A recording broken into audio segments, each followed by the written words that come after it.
பெரிய உருவம் உட்கார்ந்துருக்குங்கிற என்னக்கா நீ பெரிய உருவம்னு சொன்னா இதுக்கு மேல அவ்வளவுதான் பாத்துக்கோ. அப்ப சின்ன உருவமா? உருவமே இல்லையா அங்க? உருவமே இல்ல. இவ்வளவு பெரிய உருவம் இருக்கேக்கா. என்னக்கா நீ ஏக்கா இவ்வளவு டென்ஷன் ஆயிட்டு இருக்க? உட்கார்க்கா நீ உட்கார்க்கா ஆடிட்டே இருக்கடே. ஆடு அக்கா நவுந்து வேண்டாம் விளையாடிட்டு இருக்க நீ ரொம்ப இங்க வந்ததுல இருந்து. நான் எங்கக்கா விளையாடுறேன்? இப்ப பசங்களை கூப்பிட்டனா நீ அவ்வளவுதான். நீ அவ்வளவுதான் பாத்துக்கிறியா? விஜய் படத்துல இல்ல இதெல்லாம் திருமலை படத்துல விஜய் இப்படி தானக்கா செய்வாரு. அது மாதிரி செய்றீங்களேக்கா. அக்கா உட்காருங்க. கூப்பிட்டுமா இப்போ? எந்திரா டேய் வா வா போலாம் அவனை போய் நான் யாருன்னு காட்டுறேனா இல்லையா பாரு நீ. யாருன்னு காட்டுங்கக்கா.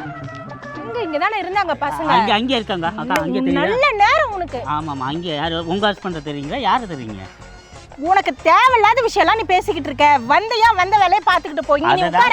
எவ்வளவு இடம் இருக்கு, எவ்வளவு சீட் இருக்கு. இங்க தான உட்கார்ந்திருக்கா. நான் இங்க தான கேட்டேன். அவன் உட்கார்ந்திருக்காங்க. நான் தான் உட்கார்ந்திருக்கேன் தனியா. இங்க யாருமே இல்ல. இங்க பாரு யாருமே இல்ல. இங்க குத்துமதி பாப்பா சொல்றாங்க. எனக்கு தெரிஞ்ச பெருமாளை ராமசாமி நான் விட்டு கொடுத்து பாச்சபடியா இருக்க.